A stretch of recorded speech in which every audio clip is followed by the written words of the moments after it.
রাদিয়াল্লাহু তাআলা আনহার দুই সন্তান হাসান আর হুসাইনকে নিয়ে সব সময় খেলতেন, পড়েন সুবহানাল্লাহ। হাসান আর হুসাইন রাদিয়াল্লাহু তাআলা আনহুমা বিশ্বনবীকে ঘোড়া বানিয়ে খেলতেন। ঘোড়া হতো কে? সবাই বলতে হবে, ঘোড়া হতো কে? আর ঘোড়সাওয়ার কে? হাসান আর হুসাইন। বিশ্বনবীরে ঘোড়া বানায় এরা কান্দে উঠতো। আর বিশ্বনবী বাবরি চুল রাখতেন, ওই বাবরি চুল ধরে এরকম ঘোড়া ঘোড়া খেলতেন। সুবহানাল্লাহ পড়বেন না? মনে থাকবে বাচ্চাদের সাথে খেলাধুলা। 13 নাম্বার, কঠিন কঠিন ইবাদত গুলো বাচ্চাদেরকে ঘরে প্র্যাকটিস করাবেন। যেমন রমাদানের রোজা যদি রাখতে চায় রাখতে দিন। এই যে এপ্রিলে আসতেছে রোজা, অনেকে হুজুর পারবে না, ছেলে কয় পারুম, বাবা কয় পারবে না। টিভিতে আমাকে আল্লাহু তাআলা আনহার দুই সন্তান হাসান আর হুসাইনকে নিয়ে সব সময় খেলতেন, পড়েন সুবহানাল্লাহ।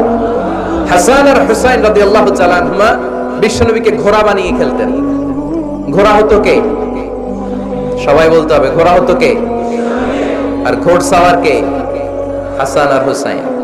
বিশ্বনবীরে ঘোড়া বানায় এরা কান্দে উঠতো। আর বিশ্বনবী বাবরি চুল রাখতেন, ওই বাবরি চুল ধরে এরকম ঘোড়া ঘোড়া খেলতেন। সুবহানাল্লাহ পড়বেন না? মনে থাকবে বাচ্চাদের সাথে খেলাধুলা। 13 নাম্বার, কঠিন কঠিন ইবাদত গুলো বাচ্চাদেরকে ঘরে প্র্যাকটিস করাবেন।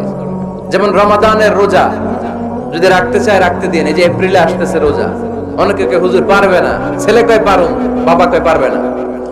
টিভিতে আমাকে আল্লাহু তাআলা আনহার দুই সন্তান হাসান আর হুসাইনকে নিয়ে সব সময় খেলতেন, পড়েন সুবহানাল্লাহ। হাসান আর হুসাইন রাদিয়াল্লাহু তাআলা আনহুমা বিশ্বনবীকে ঘোড়া বানিয়ে খেলতেন। ঘোড়া হতো কে? সবাই বলতে হবে, ঘোড়া হতো কে? আর ঘোড়সাওয়ার কে? হাসান আর হুসাইন। বিশ্বনবীরে ঘোড়া বানায় এরা কান্দে উঠতো। আর বিশ্বনবী বাবরি চুল রাখতেন, ওই বাবরি চুল ধরে এরকম ঘোড়া ঘোড়া খেলতেন। সুবহানাল্লাহ পড়বেন না? মনে থাকবে বাচ্চাদের সাথে খেলাধুলা। 13 নাম্বার, কঠিন কঠিন ইবাদত গুলো বাচ্চাদেরকে ঘরে প্র্যাকটিস করাবেন। যেমন রমাদানের রোজা যদি রাখতে চায় রাখতে দিন। এই যে এপ্রিলে আসতেছে রোজা, অনেকে হুজুর পারবে না, ছেলে কয় পারুম, বাবা কয় পারবে না। টিভিতে আমাকে রাখতে দেয় না, আমার রাখতে মনে হচ্ছে, আমি কি করবো? আমি বলছি তুমি রাইখা ফেলবে। একদিন দুই দিন না খেয়ে থাকলে কোনো বাচ্চা মরে না মিয়া, মরবে? ওর যে স্পিরিটটা আছে এটাকে ইসলামের পক্ষে কাজে লাগা। ও রাখতে চায়, আপনি বাচ্চা দেন কেন? বাচ্চা দেন না। আমি যখন খুব ছোট, আমিও রোজা রাখার জন্য জোর করতাম, খুব জোর করতাম। তো আমার দাদি আমারে শিখাই দিত। আমি যখন স্কুলে যেতাম বলতো যে তোর রোজা রাখা লাগবে না, সারাদিন একটা কাজ করবি, তুই সকাল থেকে দুপুর 12টা পর্যন্ত না খেয়ে থাকলে অর্ধেক রোজা, 12টার দিকে আইসা ইফতারি করবি। তো আমার স্কুল ছুটি হইতো 12টায়, আমি 12টার দিকে আইসা ইফতারি করে ফেলতাম। তো আমার অর্ধেক রোজা হয়েছে। এরপরের দিন আবার 12টার দিকে উনি দাদি বুঝাইতেন যে তোর দুই অর্ধেক মিলে এক রোজা, এই পুরা রমজানে তুই রাখবি 15টা রোজা। এরকম বুদ্ধি আছে না নাই? একেবারে ছোট্ট যারা যারা রাখলে আসলেই ক্ষতি হতে পারে, এদেরকে এইভাবে বুঝাবেন যে অর্ধেক অর্ধেক, দুই অর্ধেক মিলে একটা হবে। এরপরে একটু বড় হলে রাখতে চাইলে রাখার সুযোগ দিবেন। ছোট বাচ্চা, যে বাচ্চার আমল নামা এখনো শুরু হয় নাই, যত নেক আমল করবে সব বাবা মার আমল নামায় তুলে দেয় কে? এজন্য অভ্যাস করার। ডিসেম্বরে যখন স্কুল ছুটি দেয়, ফ্যামিলির সবাই মিলে রাতে ওঠেন, রাত 4টার দিকে তাহাজ্জুদের প্রোগ্রাম হবে। আপনি ইমাম, পেছনে থাকবে আপনার ছেলে, একেবারে শেষ কাতারে আপনার স্ত্রী আর আপনার মেয়েরা। পারা যাবে? আওয়াজ করে বলতে হবে ইনশাআল্লাহ। 14 নাম্বার, ছেলে মেয়েদেরকে ভালো ভালো নামে ডাকেন। বিশ্বনবী সহ অন্যান্য সব নবীরা ছেলে মেয়েদেরকে যখন ডাকতেন আদর করে ডাকতেন ইয়া বুনাইয়া। ইয়া বুনাইয়া মানে ও আমার কলিজার টুকরা সন্তান। ইয়া বুনাইয়া, হে আমার কলিজার টুকরা সন্তান। ফাতেমা রাদিয়াল্লাহু তাআলা আনহা যখন বিশ্বনবীর ঘরে আসতেন, বিশ্বনবী বলতেন মারহাবান বিবনাতি, ওয়েলকাম মাই ডটার। ও আমার কন্যা, আমার ঘরে তোমাকে ওয়েলকাম। মারহাবান বিবনাতি, হে আমার কন্যা, আমার বাসায় তোমাকে সুস্বাগত। সুবহানাল্লাহ পড়বেন না? আর ইমাম হাসানকে বিশ্বনবী ডাকতেন লুকা। যখন ফাতেমা রাদিয়াল্লাহু তাআলা আনহার ঘরে বিশ্বনবী বেড়াতে যেতেন, যেই বলতেন আইনাল লুকা, আইনাল লুকা, আমার পিচ্চি কলিজার টুকরাটা কোথায়? সুবহানাল্লাহ পড়েন। সুন্দর নাম ধরে ডাকবেন। 15 নাম্বার, বাচ্চাকে আগে সালাম দিবেন। বাচ্চাকে আগে কি দিবেন? দেন আপনি? দেন দেন, সবাই দিবেন, পারবেন না? আপনি ভাবিকে দিবেন, ভাবি আপনাকে দিবে। ঘরে ঢোকার সময় একটা কম্পিটিশন তৈরি করে ফেলতে হবে, দরজা খোলার সাথে কে আগে দিতে পারে। আমার বাসায় কম্পিটিশন চলে, দরজা খোলার সাথে সাথে সবাই শুরু সালাম। আমি আগে দিল, আমার মেয়ে বলে সেই সব সময় আগে দিচ্ছে। জীবনে এদের সাথে আপনি পারবেন না, এরাই আপনাকে আগে দিয়ে দিবে। আজকে থেকে এই প্রতিযোগিতা করা যাবে? ঘরে ঢুকে আগে আমাদের কি চলবে? সালাম। 16 নাম্বার, বাচ্চাদেরকে গিফট দিবেন, বলবেন 5 ওয়াক্ত নামাজ পড়লে তোমার এটা কিনে দিব, রমজানের রোজা রাখলে তোমাকে কক্সবাজার বেড়াতে নিয়ে যাব, এই সূরাটা মুখস্থ করে শোনালে তোমার নিয়ে উমরা করতে যাবে। পারা যাবে? বাচ্চাদেরকে মসজিদে নিয়ে যাবে। তুরস্কের একটা মসজিদে দেখেছি, তারা ঘোষণা দিয়েছে যেই শিশুরা টানা 40 দিন ফজরের নামাজ মসজিদে এসে জামাতে পড়বে তাদেরকে একটা করে বাইসাইকেল, খেলার সাইকেল দেওয়া হবে। শুনে অবাক হবেন, বাংলাদেশের একটা মসজিদেও এইভাবে অনেকগুলো ছেলেকে 40 দিন টানা মসজিদে জামাতে নামাজ পড়ার কারণে প্রত্যেকের হাতে মসজিদ কমিটি সাইকেল তুলে দিয়েছে। এরকম পাওয়া যাবে না লক্ষ্মীপুরে? বাচ্চাদেরকে মসজিদে নিয়ে যান। মসজিদে বাচ্চা গেলে কেউ অস্বস্তিতে ভুগবেন না, রেগে যাবেন না। নামাজের সময় পেছন থেকে যদি বাচ্চাদের চিৎকার চেঁচামেচি শোনা না যায়, তাহলে ভবিষ্যৎ প্রজন্ম নিয়ে আপনারা আশঙ্কায় থাকুন। তারাবি পড়তেছি, পিছনে যদি চিৎকার চেঁচামেচি হয়, তাহলে বোঝা গেল আমার ছেলে নাতিপুতি সবগুলো নামাজই হবে, ঠিক কিনা? আর পিছনে আওয়াজ নাই, খালি মুরব্বীরে আমরা নামাজ পড়ি, তার মানে ভবিষ্যৎ প্রজন্ম এগুলো টাইনাও মসজিদে আনা যাবে। 17 নাম্বার, আপনার ছেলেকে স্কুলে পাঠান অথবা মাদ্রাসায় পাঠান।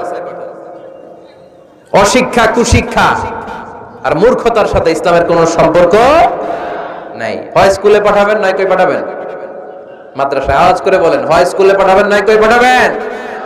পাঠাতেই হবে আপনাকে। শিক্ষার আলো ছড়িয়ে পড়ুক ঘরে ঘরে, আমরা চাই কি চাই না?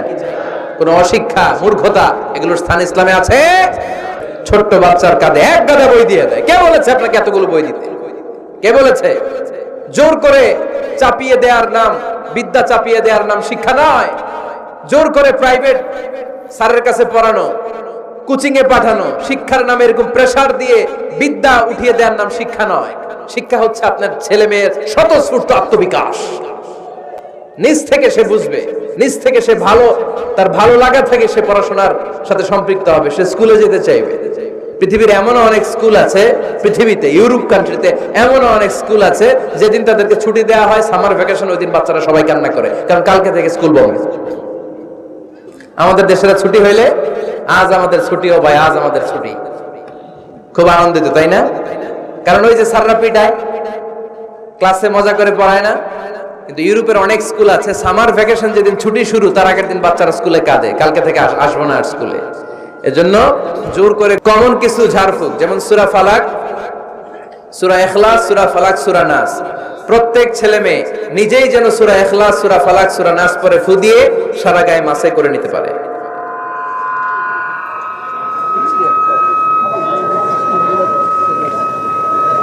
কি মাইকের কি সমস্যা? মাইক পেন আছে?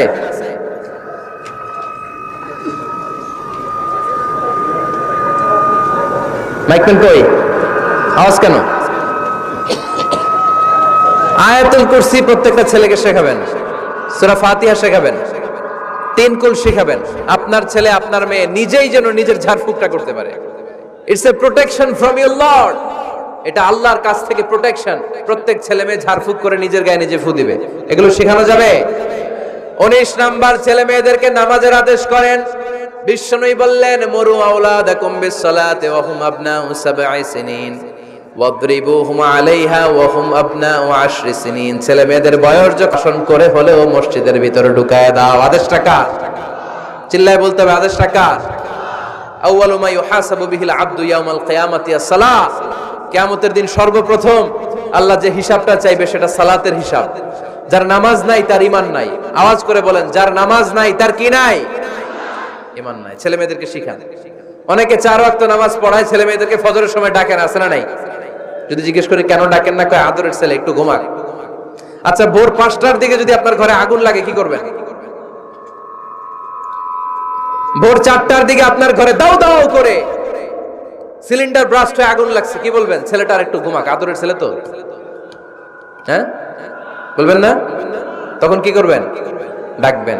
এই দুনিয়ার আগুন থেকে বাঁচানোর জন্য যদি ছেলেকে ফজরের সময় ডাকেন, জাহান্নামের আগুন থেকে বাঁচানোর জন্য ফজরের সময় ওকে ডেকে দেওয়ার দরকার আছে না নাই? 20 নম্বরে, ছেলে মেয়েদের বয়স যখন 10 বছর হয়ে যায়, বিশ্বনবী বললেন তাদের বিছানা আলাদা করে দাও। ইদা বালাগাল আওলাদু 10 সিনিন ফাররিকু বাইনাহুম ফিল মাদাজি। ছেলে এবং মেয়ে বয়স যখন 10, 10 বছর হয়ে গেলে মেয়ে তার বাবার সাথে এক বিছানায় ঘুমাতে পারবে, ছেলে তার মায়ের সাথে এক বিছানায় শুতে পারবে? তাদের বিছানা আলাদা করে দেন। In this time they should have taken some a little bit privacy, একটু প্রাইভেসি দেন ওদেরকে, ওদের প্রাইভেট লাইফ লিড করতে দেন। কিন্তু যতই প্রাইভেট লাইফ লিড করুক, বাবা মা হিসেবে আপনার মনিটরিং থাকার দরকার আছে না নাই? আপনার ছেলে কার সাথে মেশে, আপনার ছেলে কোথায় যায়, কোন কোন চ্যানেল দেখে, অনলাইনে কি ব্রাউজ করে, তাফসির মাহফিল দেখে নাকি পর্নোগ্রাফি দেখে যৌবনটাকে নষ্ট করে, এটা দেখার দরকার আছে না নাই? সব মনিটরিং করতে হবে। 22 নাম্বার, প্রপার ট্রেন আপ করেন। ছেলে মেয়েদেরকে সাঁতার শিখান। সাঁতার শিখাইছেন নিজে, ছেলে মেয়েকে কে কে? হাত তোলেন। শিখাইছেন? শিখাইছেন? শিখান নাই, এ ভুল করছেন আপনারা। হাত নামান। ছেলে মেয়েদেরকে মাস্ট সুইমিং শিখাবেন। দেখেন এই রাস্তায় কিভাবে চলতে হয়, বাবা ধরে ধরে শিখায়। আব্বু হাঁটো হাঁটো, পড়ে গেলে আবার ধরে। মাটির মধ্যে কেমন করে আপনার ছেলে হাঁটবে চলবে, এটা শিখাইলেন। আপনার ছেলে যদি পানিতে পড়ে, ওইখানে কিভাবে বাঁচতে হবে শিখানোর দরকার আছে না নাই? সন্তানকে কখনো ননির পুতুল করে গড়ে তুলবেন না, কষ্ট সহিষ্ণু করে গড়ে তোলেন। উপকূল পরিবেশে, কষ্টকর পরিবেশে কেমন করে বেঁচে থাকতে হয় এগুলো শিখায় দেন। ওর জীবনটারে কল্যাণময় করে দিবে কে? খেয়াল রাখবেন। সব ছেলে মেয়েদেরকে সুইমিং শিখাবেন, কুকিং শিখাবেন, রান্না শিখলে কাজে লাগে না? ওরে হোস্টেলে দিলে নিজে রান্না করে খেতে পারবে, বাইরে স্কলারশিপ পেয়ে পড়তে গেলে নিজে রান্না রিজেন করতে পারবে। ড্রাইভিং শিখাই দিবেন। আল্লাহর হাবিব সাল্লাল্লাহু আলাইহি ওয়াসাল্লাম বলেছেন, আল্লিমু আওলাদাকুম আস-সিবাহা ওয়া রিমায়া ওয়া রুকুবাল খাইল। তোমরা তোমাদের সন্তানদেরকে সিবাহা মানে সাঁতার শিখাও। এটা আমি বানায়ে বলি নাই। কোন বর্ণনায় এসেছে সাইয়েদনা ওমর ফারুক বলতেন, কোন বর্ণনায় এসেছে আল্লাহর হাবিব বলতেন, ছেলে মেয়েদেরকে সাঁতার শেখাও যেন পানিতে ডুবে মারা না যায়। ওয়া রিমায়া মানে কিভাবে তীর মারতে হয় শিখাও। ওই সময় ছিল তীর মারা, এখন হচ্ছে মার্শাল আর্ট, এখন কুংফু, এখন কারাটে। কেমন করে আত্মরক্ষা করবে প্রত্যেক ছেলে মেয়েদের জানার দরকার আছে না নাই? ওয়া রুকুবাল খাইল, কেমন করে ঘোড়ায় চড়তে হয় শিখাও। তখন ছিল ঘোড়ায় চড়া, এখন হইতেছে গাড়িতে চড়া। পাবলিক বাসে কেমনে চলতে হয়, পাবলিকলি কিভাবে মিশতে হয় জানার দরকার আছে না নাই? ছেলে মেয়েটারে মাঝে মাঝে বাজারে পাঠান, ওরে কিছু কিনে আনতে দেন। ও যদি লস করেও আসে তারপরেও দেন, ওর শিখার দরকার আছে না নাই? ল্যাঙ্গুয়েজ শিখান। ছেলে মেয়েদেরকে একাধিক ল্যাঙ্গুয়েজ শিখাবেন। প্রথমে শিখাবেন শুদ্ধ মাতৃভাষা, ঘরে শুদ্ধ ভাষায় কথা বলার চেষ্টা করুন। শুদ্ধ বাংলা ভাষা প্রথম। দ্বিতীয় হচ্ছে কোরআনের ভাষা আরবিক। নাম্বার 3 হচ্ছে ইন্টারন্যাশনাল ল্যাঙ্গুয়েজ ইংলিশ। আমার বাংলাদেশের প্রত্যেকটা ছেলের 3টা ল্যাঙ্গুয়েজ জানার দরকার আছে না নাই? জানার দরকার আছে না নাই? আমরা পৃথিবীর যেখানে যাই ওখানে কথা বলতে পারি। আমরা ইংরেজদের সাথে ইংরেজিতে কথা বলি, আরবদের সাথে আরবিতে কথা বলি, আর আমাদের দেশে বাংলায় কথা বলি। তাহলে মাল্টি ল্যাঙ্গুয়েজেস জানতে হবে আপনার ছেলে মেয়েদেরকে। 23 নাম্বার, টাইমলি ম্যারেজ, সময় মতো বিয়ে দিয়ে দেন। বাবা এবং মা, ছেলে মেয়ে যদি বড় হয়, ম্যাচিউরড হয়, বিয়ে দিয়ে দিবেন। কি করবেন? হ্যাঁ, এই খুশি হয়ে গেছে, ছেলে পেলে খুশি। ওয়া আনকিহুল আয়ামা মিনকুম ওয়াস-সালিহিনা মিন ইবাদিকুম ওয়া ইমাইকুম। যারা অবিবাহিত, বিশ্বনবী বলেন এদেরকে বিয়ের পিঁড়িতে বসায় দাও। ইয়া মাশারাশ শাবাব, এ যুবকেরা, মান ইসতাতা মিনকুমুল বাত, যাদের সামর্থ্য আছে ফালিয়াতাজাওয়াজ, যারা বিয়ে করো। কি করো? বিয়ে করো।